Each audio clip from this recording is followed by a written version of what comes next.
I've got a 20-year-old report that studies fiberglass blow-in loose fill insulation in an attic, spray foam insulation open cell, and closed cell spray foam insulation, all in attic situations. It is a damning report. It shows you some staggering results, and it's kind of half predictable. It's what I've been saying for quite some time, so stick around. It's just moments away where we're going to get into the sauce. Hello. My name is Mike. I'm the owner of Spray Jones. I'm a spray foam contracting firm in Canada. I've been spraying foam for 20 years, 25 in the biz in the spray foam industry. So let's get into it today with this report. Now, I have always been aware of the Oak Ridge National Labs report, but this is where we separate the men from the boys, because in 2005, a report was commissioned to study the effectiveness of 3 different types of insulation in attics. And how they went about it was pretty simple. Study the effectiveness in high temperature situations where it's hot outside and also cold outside, and then see the effectiveness of a set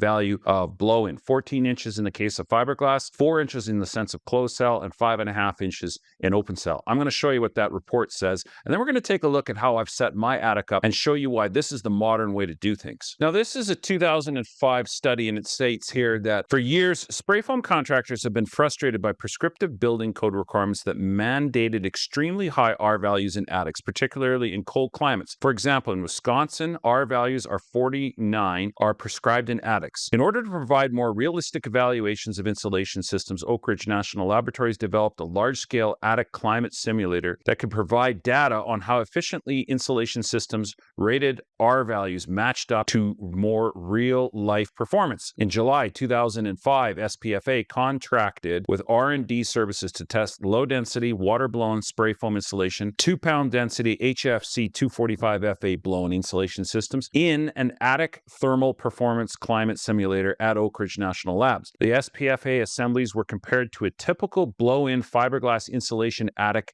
application. 3 attic insulation systems were tested, both for winter and summer conditions. The thermal test section has dimensions of 8 foot by 8 foot square and a total area of 64 square feet. Loose fill fiberglass insulation was installed on the attic floor to a depth of 14 inches. Low density foam between the rafters on the underside of the roof decking at a depth of 5.5 inches, and medium density 2-pound foam between rafters on the underside of roof decking, 4 inches of spray foam. Now, before we get into the results, I want you to do something for me. If you enjoy this kind of content, I want you to go to thinksprayfoam.com. That is my private online community that we're building for people that want to know more technical information about spray foam, more real-world practical results in how to build their businesses, be effective out in the field, receive spray foam. This is for anybody who's a home builder, renovator, if you are flipping properties, if you're spray foaming, and if you are inspecting, doing code, doing follow-up inspections in the field. Anything that you want to use downstream with spray foam, this is the place to acquire it.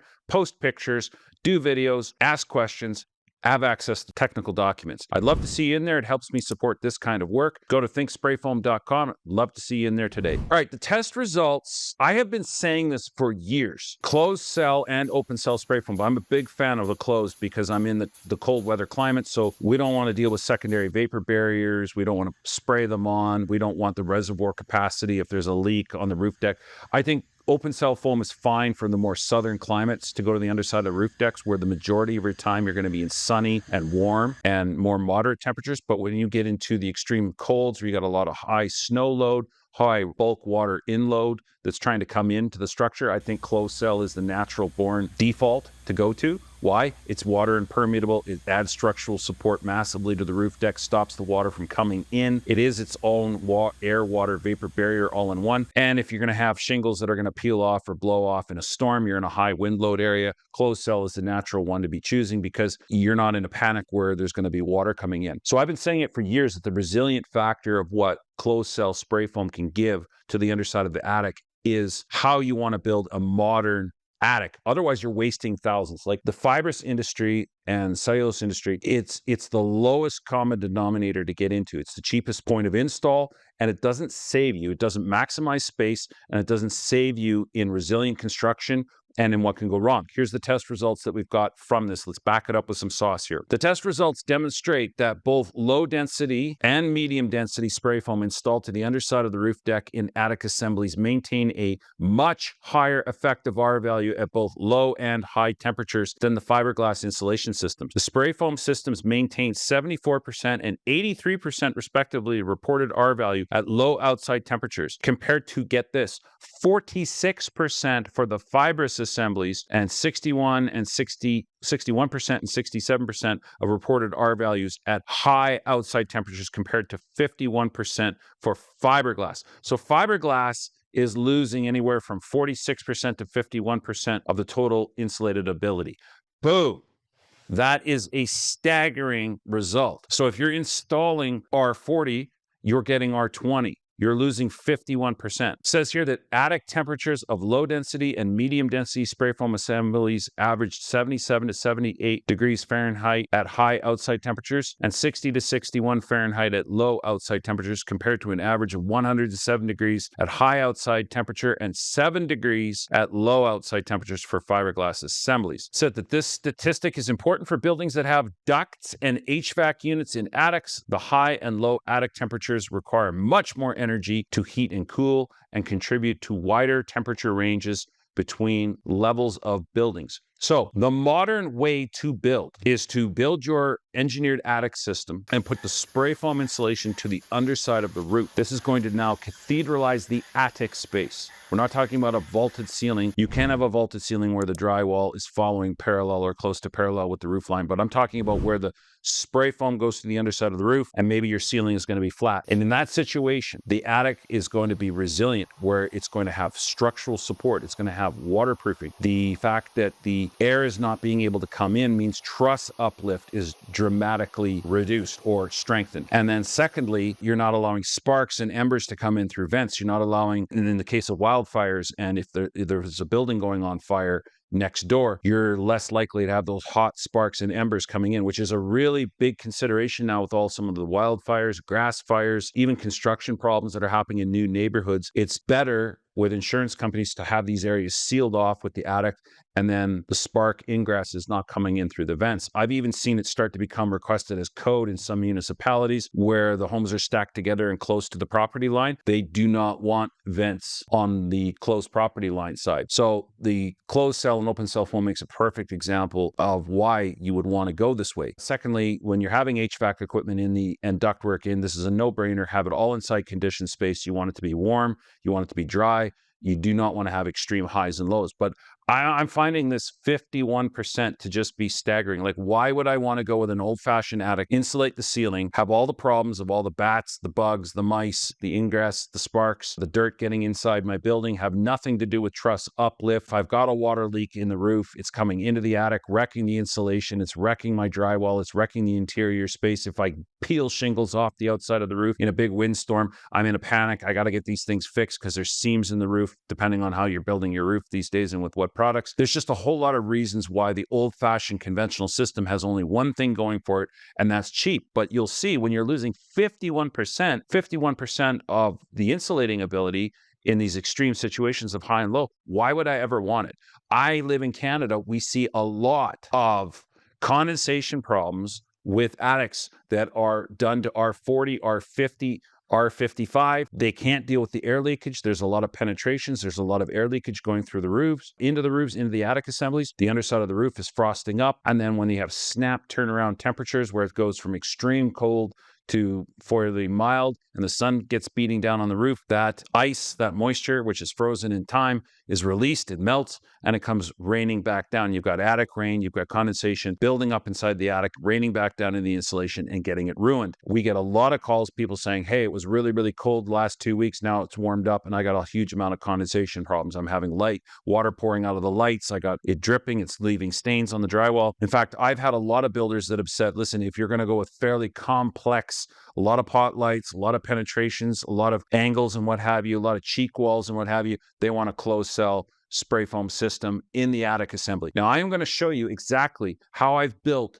the attic that you are seeing behind me. You want to see proof in the pudding? I'm going to take you for a walk with how I've built this assembly, because none of what's behind me, this vaulted ceiling, this pony wall, all of this back in here, none of this is using fibrous insulation or even rigid panel board. It's all using 100% spray foam, and I'm able to insulate it to the outermost envelope, and then the drywall that you're seeing behind me is actually built inside of a warm zone. So let's get out of the seat and I will take you for a walk on how things look around here. So I just want to talk in practical terms. You've all seen my office in the videos that I've been recording. And what I've not talked about is just how I constructed this. This is a vaulted ceiling upstairs. It's like a 412 pitch internally. There is about a 6.5 foot pony wall here that would normally be 2x6 framed. Then it's gonna have an engineered truss system above me. And how you would normally conventionally insulate this, the old fashioned outdated way, is that you would put fiberglass insulation on the slope ceiling, probably not blowing due to the slope. You'd bat this vertical wall behind me, you know, where Rocky is, my elephant. And any attic space that's behind this wall would then have loose fill or bad insulation along it. So you would go flat, you'd go the vertical up the wall, you'd turn to the slope and go up. That's not how we did this. That's outdated, antiquated methods. We put closed cell spray foam to the underside of the roof, right from the peak all the way down to the walls. And what I'm gonna do is I'm gonna go back in behind my attic space, because my attic space is all warm. I can actually walk back in behind the drywall. So I'm gonna walk back there here this morning.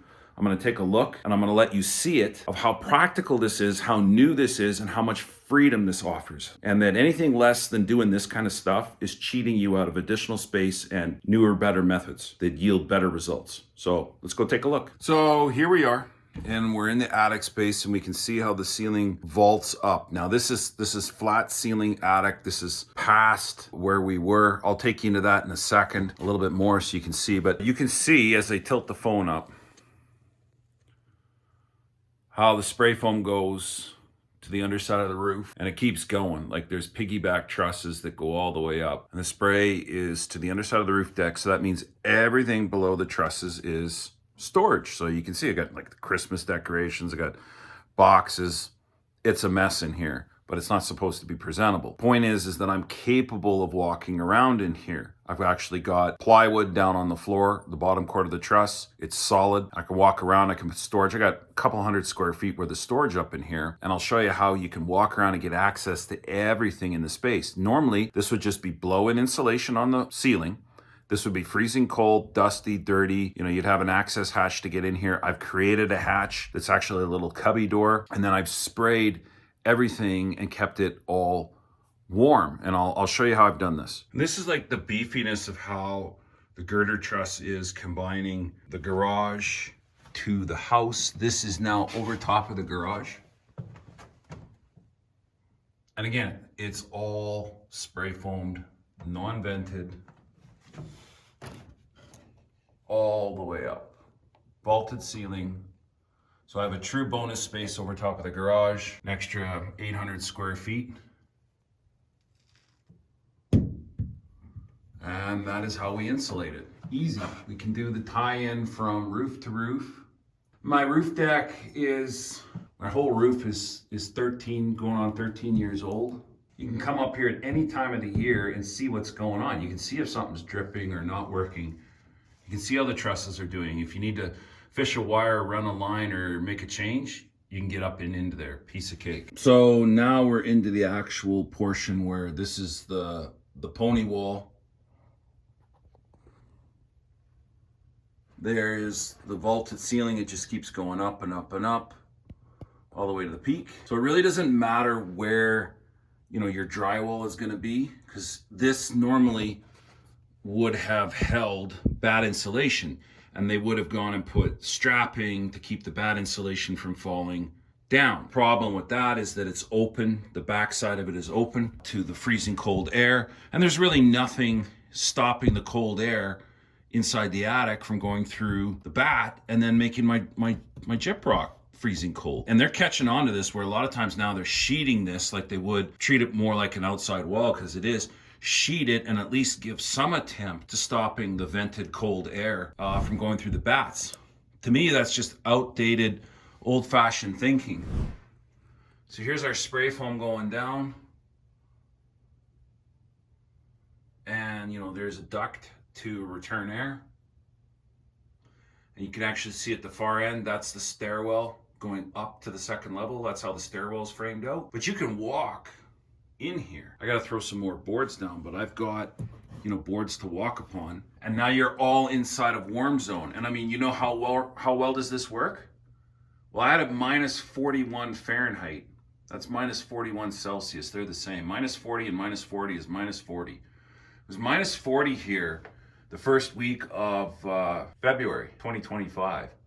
And the inside of that spray foam was 69 Fahrenheit when it was minus 40 outside. And that's foam up there is 4 inches of closed cell wall tight. And this shows you a lot clearly how the upstairs room is framed out. So it's a room inside of the truss, like the attic is all spray foamed right to the peak. And it really doesn't matter where exactly my ceiling is because I'm not supporting insulation with it. So this is all inside of a warm zone. And then I'm not dealing with freezing cold attic. I'm not dealing with dust. I'm not dealing with dirt. I'm not dealing with pigeons or birds or bats getting in here. It's all sealed off. The wind uplift is amazing. Like it's not pulling on the roof. And then I've got a huge amount of storage up here. I mean, this is a bit of a mess up here. I got the golf clubs and the boxes and everything like that, but everything up inside this attic is all warm zone. So I'm capable of storing things up here.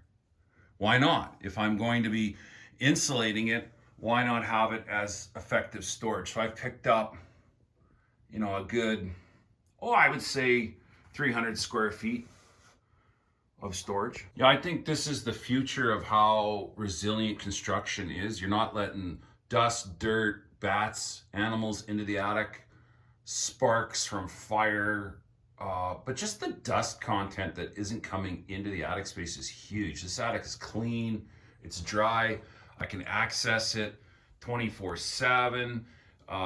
It's not super hot up in here. It's not super cold, and then it's functional space. Like I can use it. I can put way more storage in here. I've never gotten super creative yet with my organization. It's an attic, right? Like I just don't really care that much. But I believe that this is the future because you're not dealing with attics that are super high in temperature or super cold. So you're getting a greater efficiency of the insulation. And then you're getting the functional use of the space.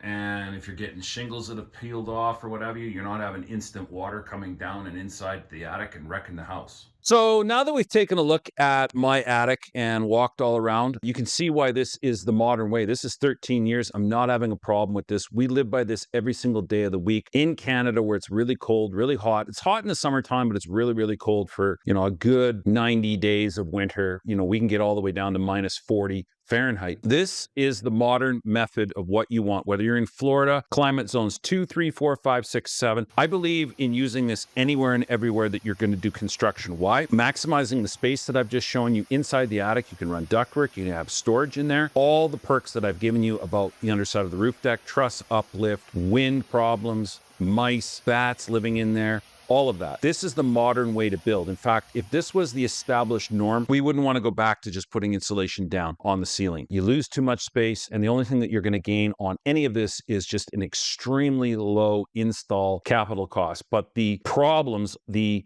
future proofing isn't there, and the ability to have condensation issues in the extreme northern climates, in the climate zones, 5, 6, and 7, having condensation, attic rain coming down in is just way too high, way too prevalent. And I'm really glad that I have this because I can go walking around in my attic when it's minus 40 Fahrenheit out and it's warm, it's dry, I'm not having issues, and I can walk around and see everything, verify everything. If I need to make any changes, I can get up there and change it easily. So if you like this kind of content, I've actually got a 4-part series where I do 4 deep dives on the science of exactly what we're doing on non-vented roofs. Give that a check. We've got this right here, right now. Here's the link. I want to see you inside thinksprayfoam.com, where we have a huge growing community inside there. This is going to be the place to be for all sorts of education and building people up, making their businesses stronger, making them more smart, getting them to think better about spray foam and how to use it. So I'd love to see you in there. Help support these kinds of videos, and we'll catch you on future content.